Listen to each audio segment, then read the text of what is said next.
여러분 안녕하세요. 지난주까지는 이제 그 예수님에 대해서 조금 좀 신학적인 차원에 대해서 살펴봤는데, 오늘부터는 저희가 이제 공간복음을 위주로 예수님의 이제 탄생부터 죽음까지를 좀 개략적으로 살펴보려고 합니다. 예수님의 생애에서 일단 가장 중요한 거는 일단 예수님의 족보에 대해서 오늘은 살펴보려고 합니다. 마태복음 1장 1절은 이렇게 시작합니다. 아브라함과 다윗의 자손 예수 그리스도의 계보라.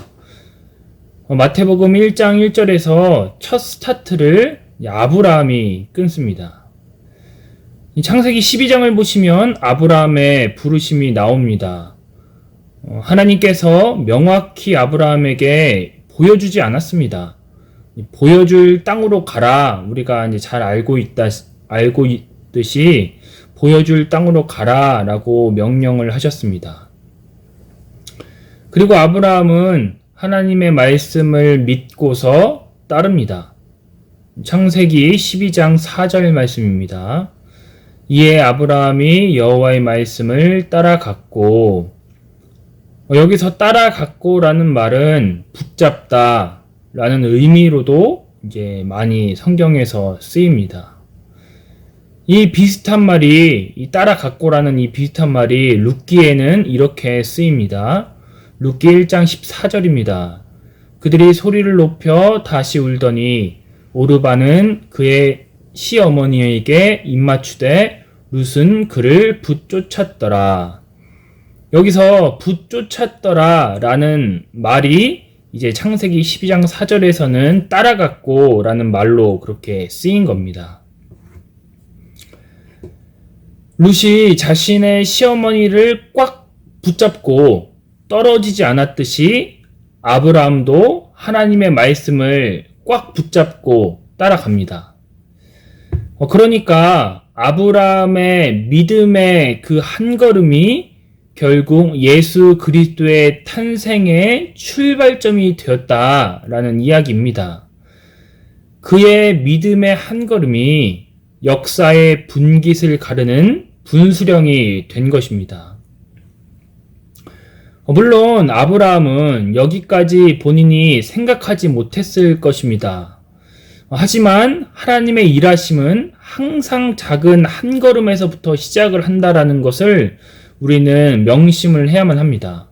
분명 아브라함이 하나님의 말씀을 믿고 따라간다고 했을 때 이 하나님께서 이 땅을 주신다고 약속하셨기 때문에 이 아브라함은 그 주신 땅에 대한 기대를 걸고 그 소망을 가지고 그는 그렇게 말씀을 붙잡고 나아갔었을 것입니다. 하지만 이 아브라함의 이 자신의 그러한 이야기를 뛰어넘어서 결국 그의 믿음의 출발점이 예수 그리스도의 시작이 되었다. 이 놀라운 이야기를 우리는 살펴보아야만 한다라는 것입니다. 지금도 마찬가지입니다. 하나님께서는 믿음의 한 걸음을 내딛을 사람을 지금도 여전히 찾고 계십니다. 우리가 믿음으로 한 걸음 나아갑니다. 마치 룻이 시어머니를 꽉 붙잡듯 우리가 하나님의 말씀을 꽉 붙잡습니다. 그러면 우리를 통해 위대한 역사가 펼쳐질 것입니다. 마치 작은 퍼즐 조각처럼 아브라함처럼 나는 그냥 약속의 땅만을 원했지만 그냥 내가 그 안에 있는 시야, 그 안에서만 그 복받기를 원했지만 결국 믿음의 한 걸음이 자신이 상상할 수 없는 역사의 분수령이 된 것처럼 우리도 그 작은 한 걸음, 하나님께서 보여주신 그 작은 한 걸음, 나는 이 정도의 복을 받고 싶어서 그냥 한 걸음 내딛었지만 결국 그 한 걸음이 이 역사의 작은 퍼즐 조각이 되어서 이 역사를 가르는 분수령의 한 걸음이 될 수 있다라는 것을 우리도 알아야만 합니다. 그래서 우리를 통해 위대한 역사가 펼쳐지실 것을 기대하며 우리는 믿음의 한 걸음을 내디뎌야 한다라는 겁니다. 두 번째로 마태복음 1장과 창세기 5장의 족보를 비교해 보길 원합니다. 창세기 5장 4절에서 5절 말씀입니다. 아담은 셋을 낳은 후 800년을 지내며 자녀들을 낳았으며 그는 930세를 살고 죽었더라. 창세기 5장의 족보는 낳고 죽는 이 순환에서 벗어나지 못합니다. 창세기 5장의 족보는 믿음의 사람들의 족보입니다. 그럼에도 불구하고 출생과 죽음이라는 이 패턴을 벗어나지 못합니다. 물론 중간에 에녹이라는 이 믿음의 사람이 등장해서 낳고 죽는 패턴을 잠시 깨부수긴 합니다. 그럼에도 에녹의 한 명의 인생이 인류의 죽음의 문제를 해결해 주지 못했습니다. 반면 마태복음 1장의 족보를 보시기 바랍니다. 마태복음 1장 2절 말씀입니다. 아브라함이 이삭을 낳고 이삭은 야곱을 낳고 야곱은 유다와 그의 형제들을 낳고. 마태복음의 저자는 의도적으로 낳는 역사만 기록을 합니다. 왜 그랬을까요? 이것이 바로 예수님의 보혈의 능력이다라는 것을 설명하기 위함입니다. 인간이 아무리 위대해도 출생과 죽음이라는 패턴을 깨부순 사람은 아무도 없었습니다. 역사상 죽음의 문제를 해결한 사람이 단 한 명도 없었습니다. 하지만 이 계보 속에서 예수님의 출생이 죽음의 패턴을 깨부실 것이라고 암시하고 있는 것입니다. 이것이 마태복음 1장에 나타난 이 계보에 나타난 신학적인 의도다라는 이야기입니다.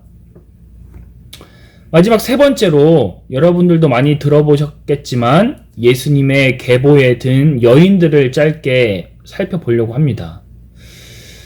예수님의 계보에 여인들이 등장하죠. 다말, 라합, 룻, 우리아의 아내인 바세바입니다. 이 네 명의 여인은 사실 예수님의 족보에 들어갈 자격이 없는 사람들입니다. 라합은 몸을 파는 이방 여인이었습니다. 룻은 모압 여인이었습니다. 신명기 신학에 의하면 룻은 여호와의 총회에 영원히 들어올 수 없었던 그런 존재입니다. 다말과 바세바는 어떻습니까?